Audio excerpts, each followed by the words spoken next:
Okay, it's time for comments from the public. Let me reiterate again what our rules of engagement are. We're going to, that's right. We're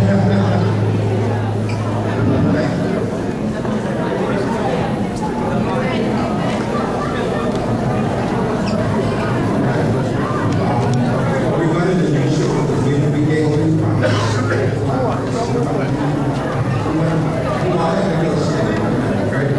What we'd like you to do when you step forward, because we got to do we have to say your name, where you're from, your position, or your question, and then give the congressman an opportunity to address. If you cannot complete the question, or you will say, if you'd like to fill out the form, congressman say raise their hand. You got forms to complete, and then you will receive a written answer from the office. Here, thank you, Ruben. We're going to start this at 7 o'clock. We're running 5 minutes late. I'm sorry. Yes, ma'am.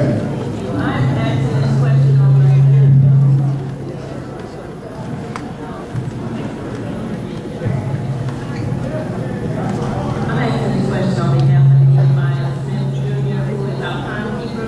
And his question is, because of the shambling of the H.R. 3400 healthcare reform legislation, 1,018 pages, would you be willing to condense it into a concise reference booklet that could be disseminated via email, your website, and or hard copy in an effort to educate the ill-informed public and read the whole bill. Open dialogue about much needed reform? Thank you. So we're gonna have clip notes. We're gonna have So if you want to see Bill on the website, so you can read it, see what's going on with it. When you break it down, you can put in what you want people to know. Yeah, it makes all of it. Yeah, all you of can read the whole thing. There are executive summaries that my office will be glad to furnish anyone in the audience. If you would fill out the form, we will be delighted to give you an executive summary. They're only going to say everyone is not going to the other people. yes, your point is well taken. Thank you very much. Summary says. Yes, ma'am. The question is, have I read it? What I need you to know is that I have read the executive summary for every section in the bill. I have it on the back seat of my car, and by this time next week, I will have read every word of the bill. Yay! And you still agree with it? Yes.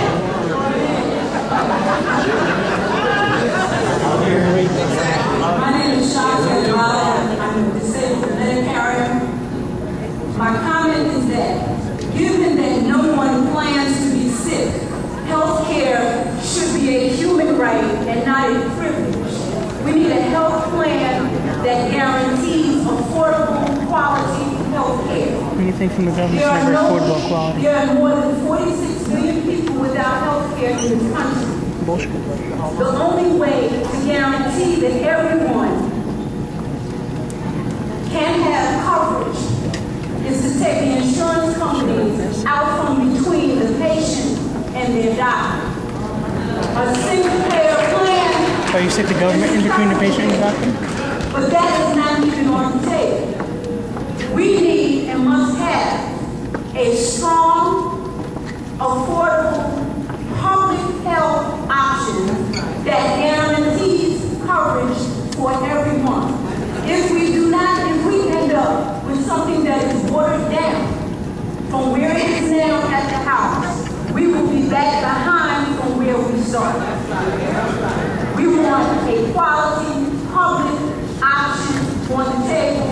Otherwise, we are back behind. We still will not have guaranteed a human right that should be for everyone in this country. Thank you. I want the government to wake me up in the morning so I can go to work too.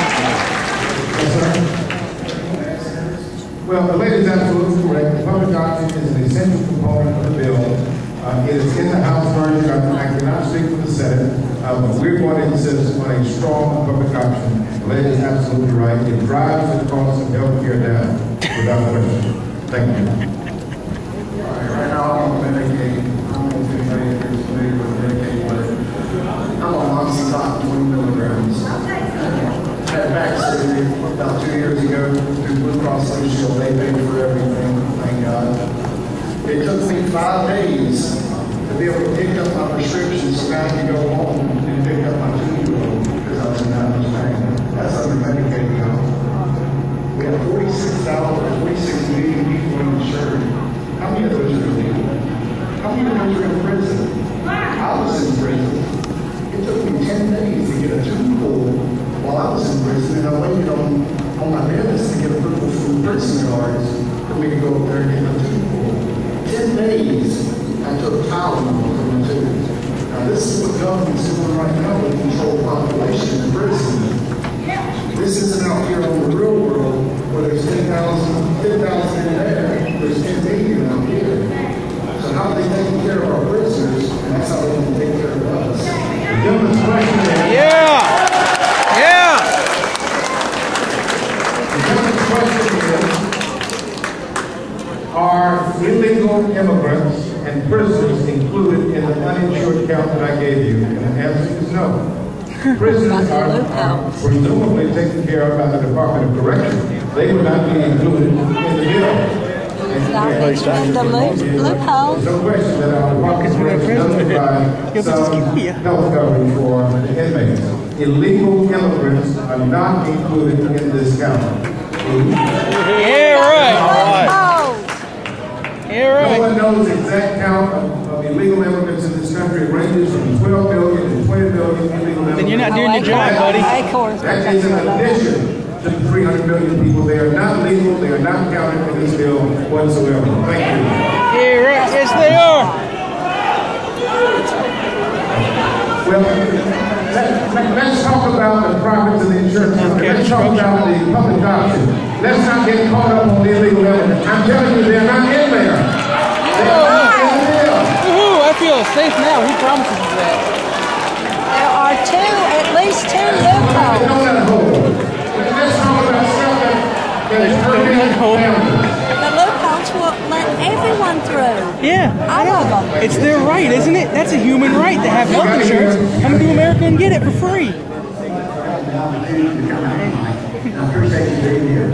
I'm a senior citizen, as you can tell, and I'm very concerned about one part of that bill that will limit health care to seniors. And I understand from everything I've read that a lot of that money is mainly going to save is going to be on the backs of seniors, meaning with some kind of panel telling me I cannot have health care because I'm 73 years old and I'm not worth anything anymore. And I resent that.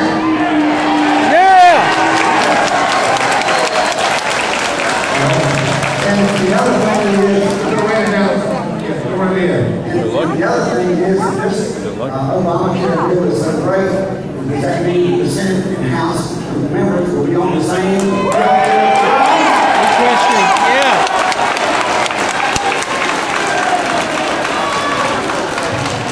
Will you put an amendment to the bill saying that the senators and congressmen have to be on the same bill? Yeah. Royalty? The gentleman has raised 2 points, and I can answer them very quickly. The first point deals with, are we going to ration health care to senior citizens? Yes, you That's are. the rumor. That's the misinformation that's around it. Let me give you my It's in the side of bill. this. Come on.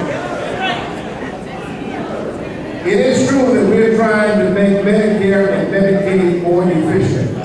We are not taken out of going to make Medicare it less to pay in terms for it. of It's going to coverage. be less help for We them. are elected in the House of Representatives every 2 years. I have to come back to you. And ever since Obama took over, their Medicare payments have dropped drastically. They have to turn people away because they're not getting any Medicare money.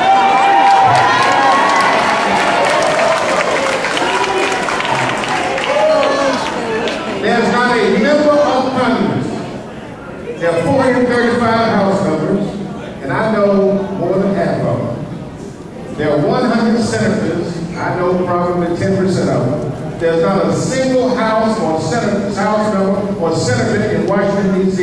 who would dare cut any coverage out of Medicare. It's not going to happen.